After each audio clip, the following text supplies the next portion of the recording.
몇 년 전 여름, 나는 친구들과 함께 작은 산장으로 여행을 갔다. 그 산장은 인터넷에서 발견한 곳으로 주변에 아름다운 풍경과 맑은 공기로 유명했다. 오래된 것처럼 보였지만 그만큼 매력이 있는 장소였다. 가기 전에 산장에 관한 정보를 조금 찾아보니 이전에는 유명한 작가가 눈하며 글을 썼던 곳이라는 소문이 있었다. 그는 몇 년 전에 실종되었다고 한다. 우리가 산장에 도착한 날은 유난히 날씨가 좋았다. 밝은 햇살이 숲을 비추고 새들이 즐겁게 지저귀고 있었다. 산장 주인은 친절한 할아버지였고 그는 우리에게 산장의 역사와 규칙을 간단히 설명해 주었다. 밤이 되면 산속으로 너무 깊이 들어가지 말라는 경고도 잊지 않았다.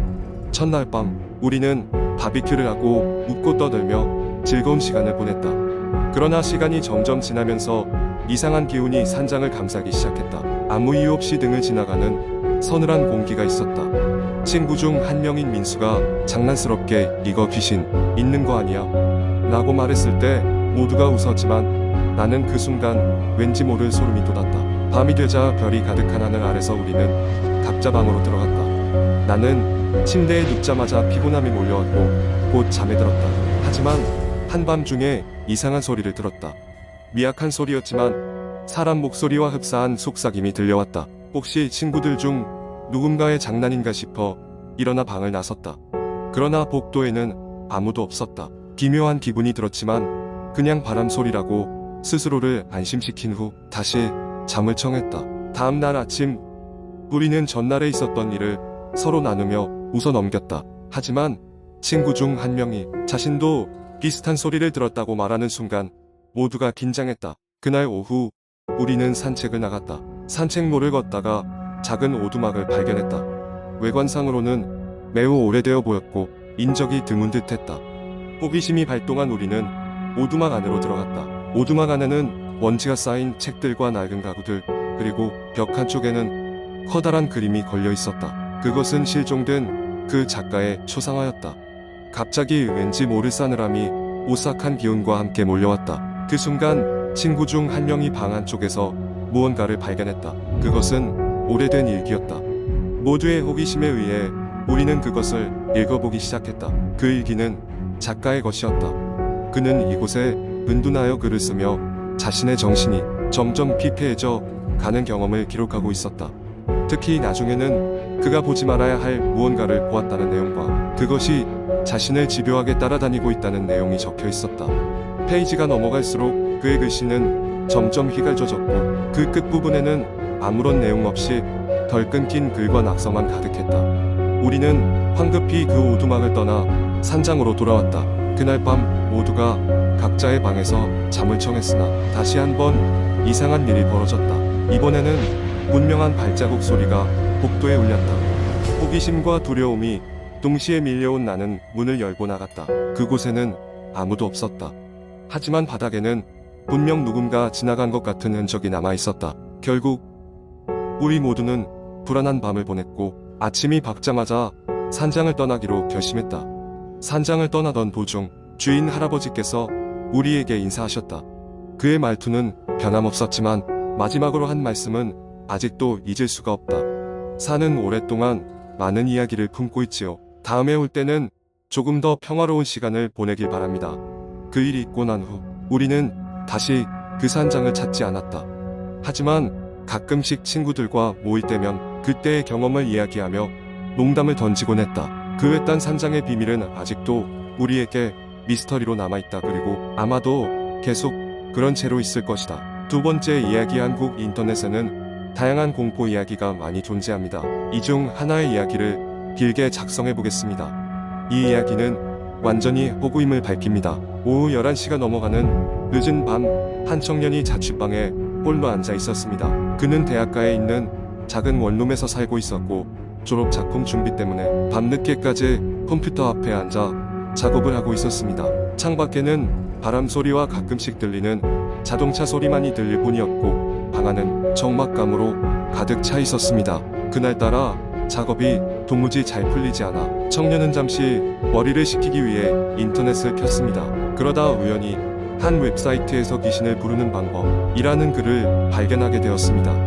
심심풀이로 읽기 시작한 그는 우연히도 그것을 따라 하고 싶다는 충동을 느꼈습니다. 그래는 귀신을 부르는 방법으로 촛불을 켜고 거울 앞에 앉아 거울 속에 자신에게 3번 특정한 주문을 외우라는 설명이 있었습니다. 호기심이 발동한 청년은 방구석에 있던 작은 거울을 꺼내고 마침 집에 있던 생일 케이크용 작은 초를 켰습니다. 모든 준비를 마치고 그는 책상에 앉아 거울을 들고 자세를 고쳐 잡았습니다. 가벼운 마음으로 주문을 외운 후에 아무 일도 일어나지 않자 그는 실망했던지 피곤한 몸을 이끌고 잠자리에 들었습니다. 밤이 깊어 잠에 빠져들 무렵 그는 뭔가 이상한 소리를 듣고 잠에서 깼습니다. 창밖에서 바람 소리가 점점 거세졌고 방 안에는 싸늘한 기운이 감돌았습니다.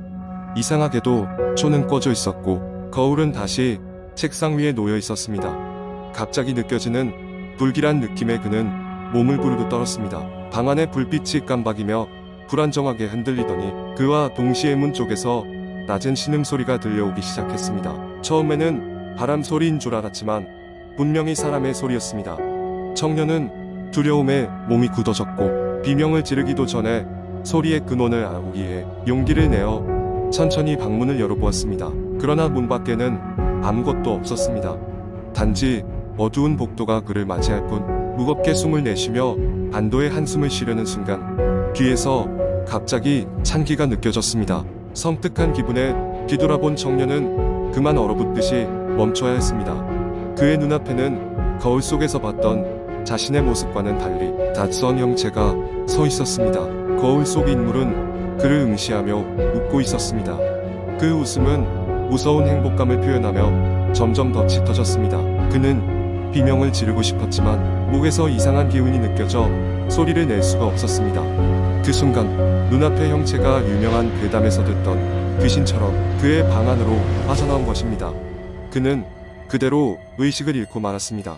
다음날 아침 그는 자신의 침대 위에서 깨어났습니다. 어젯밤의 일은 꿈이라기엔 너무 생생했고 현실이라기엔 너무 비현실적이었습니다. 그는 곧바로 거울을 확인했지만 어젯밤의 형체는 사라지고 없었습니다. 하지만 그날 이후로 청년은 그 방에 들어가기가 두려워졌습니다.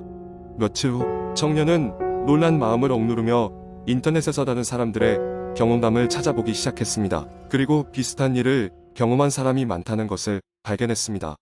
모두가 입을 모아 말하길 그 귀신을 불러온 이후로는 계속해서 누군가의 시선을 느끼게 되며 그로 인해 더 큰 불행이 닥칠 수 있다는 것이었습니다. 마침내 청년은 그 방을 떠나기로 결심했습니다. 그는 짐을 꾸려 더 이상 그곳에 머물지 않기로 했습니다. 하지만 그가 떠날 때까지도 저주받은 듯한 느낌은 떠나지 않았습니다. 그의 뒤를 계속 따라오는 타인의 시선은 어쩌면 그의 잘못된 호기심이 불러온 결말인지도 모릅니다.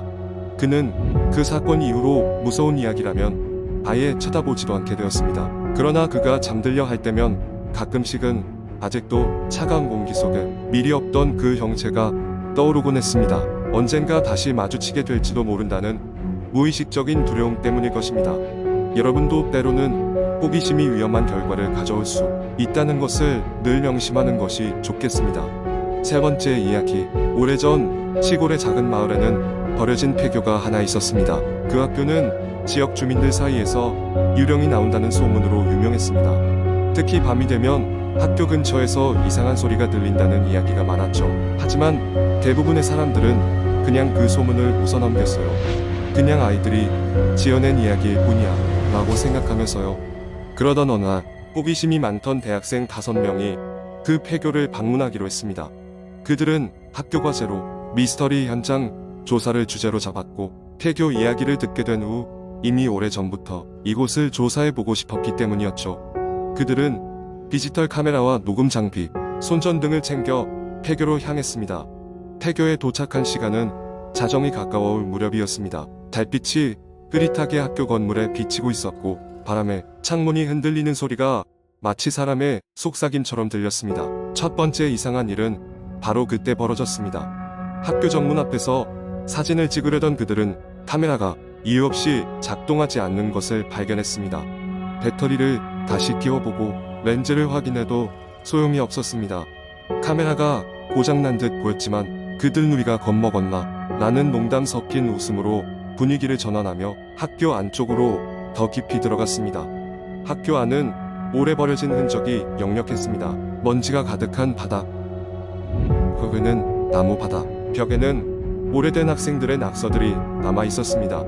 그들은 조사를 시작하며 몇 명씩 짝을 지어 각자 다른 교실로 흩어졌습니다. 하지만 얼마 지나지 않아 한 학생이 비명을 질렀습니다. 바로 2층 복도 끝 교실에서 무엇인가를 보았다는 것이었습니다. 모두가 그곳으로 몰려갔을 때 그들은 한 여학생이 교실 한가운데에 서 있는 것을 발견했습니다. 그녀는 머리카락이 얼굴을 가리는 상태로 교복을 입고 있었는데 왠지 모를 불안감이 주변을 감쌌습니다. 그 순간 그녀가 고개를 들어 그들을 바라봤을 때 공포는 절정에 달했습니다. 그녀의 얼굴은 형체가 없었고 그 빈 곳에서 흐느끼는 소리만 들려왔습니다. 학생들은 혼비백산하여 학교 밖으로 달렸습니다. 그들의 심장은 마치 터질 것만 같았고 학교 출입문을 향해 미친 듯이 도망쳤습니다. 다행히 학교 밖으로 빠져나온 그들은 그제서야 잠시 멈춰 한숨을 돌릴 수 있었습니다. 그리고 그 순간 바깥까지 고장났던 그들의 카메라가 작동을 시작했습니다. 그들 중 한 명이 무심코 카메라를 다시 켜보았고 화면에는 아까 폐교 안에서 찍힌 형체 없는 여학생의 영상이 담겨 있었습니다. 그녀의 형체는 점점 흐려지다가 이내 사라졌습니다.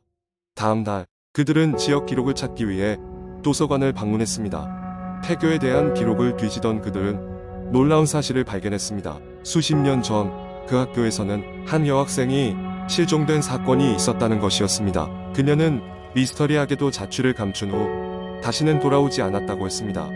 그리고 그 이후 그녀의 유령이 학교를 떠돈다는 소문이 돌기 시작한 것이었습니다. 대학생들은 그 사건을 조사하며 폐교에서 직접 경험한 일이 그저 우연이 아니었다는 걸 깨달았습니다. 그 폐교 속에 남아있는 수많은 기억들과 함께 여전히 그곳을 떠나지 못한 영혼이 있다는 것을 말이죠. 그날 이후로 그들은 다시는 폐교에 가지 않았습니다.